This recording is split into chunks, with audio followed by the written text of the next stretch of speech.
આદેવ દોસ્તો કેમ છો? મજામાં? તો મજામાં છો તો અત્યારે આપણે સવારમાં વહેલા ઉઠીને એકદમ જો આમ રેડી થઈ ગયા છીએ. ઘટે નહીં આવે કારણ કે આજે આપણે જમવાનું છે.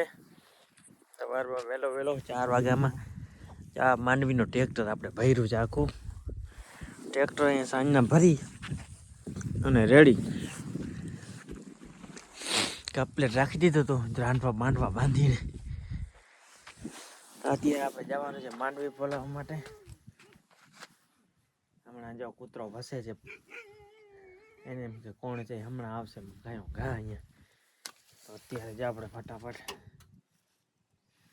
સ્લેપ મારી નાખીએ તો આવી જાય. આપણે પાડોશી હમણાં આવે છે એટલે એ ગાયો ઘા આવી જાય. તો ચાલો અત્યારે આપણે ફટાફટ સ્લેપ મારીને રેડી કરી નાખીએ પછી સીધા આપણે જ્યાં જવાનું છે ને ફોલાવે ત્યાં આપણે અત્યારે આપણે પહોંચી આવ્યા છે કરશન મામાને કારખાને.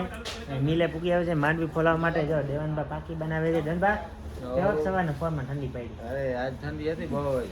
હરિસિંહભાઈ અહીંયા બેઠો છે ને આ એનું પીલાનું પ્લાન છે ને આ બધું ખોળ પડ્યું છે. અને અહીંયા આપણે માંડવી આપણું ટ્રેક્ટર લાગી ગયું છે. હવે જો કરશન મામા રેડી કરે છે. રેડી થઈ જાય ને એટલે આપણે સીધો માંડવી ખોલવાનું ચાલુ કરી દઈએ એટલે વહેલો આપણો વારો આવી જાય.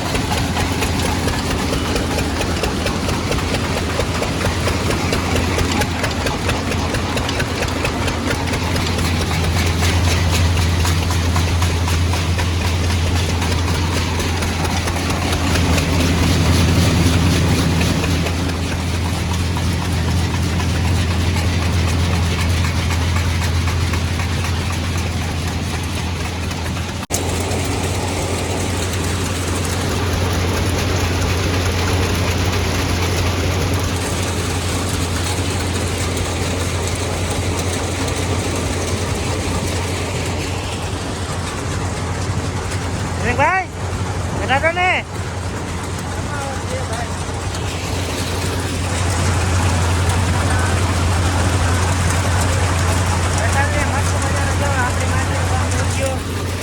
આટલી રહી છે જવા દઈએ અંદર.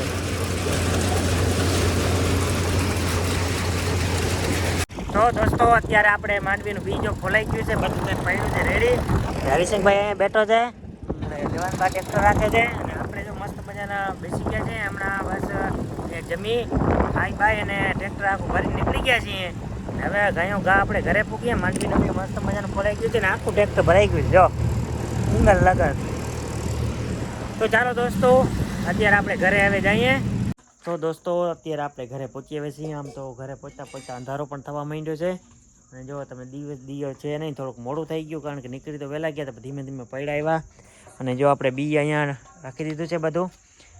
માથે હમણાં કાગળ ઢાંકી નાખ્યું કારણ કે ઠાર આવે ને તો ઠાર લાગે નહીં. કારણ કે અહીંયા રાખ્યું એનું કારણ છે કે આપણે દિવસના છે ને ડેલામાં સાફ કરવાનું હોય ને તો નડે નહીં વચમાં.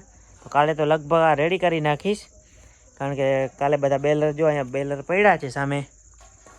ભાઈ અહીંયા ગોઠવા છે બેલર એટલે કાલે છે ને આપણે બેલર પણ ભરી નાખવા છે દિયાતમાં લગણ.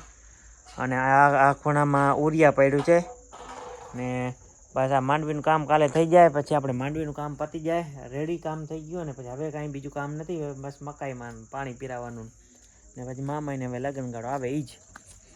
તો ચાલો દોસ્તો અત્યારે આજના બ્લોગમાં આટલું જ. ફરી મળીશું નવા બ્લોગ સાથે. ત્યાં લગન આવજો. જય દ્વારકાધીશ, જય માતાજી, હર હર મહાદેવ.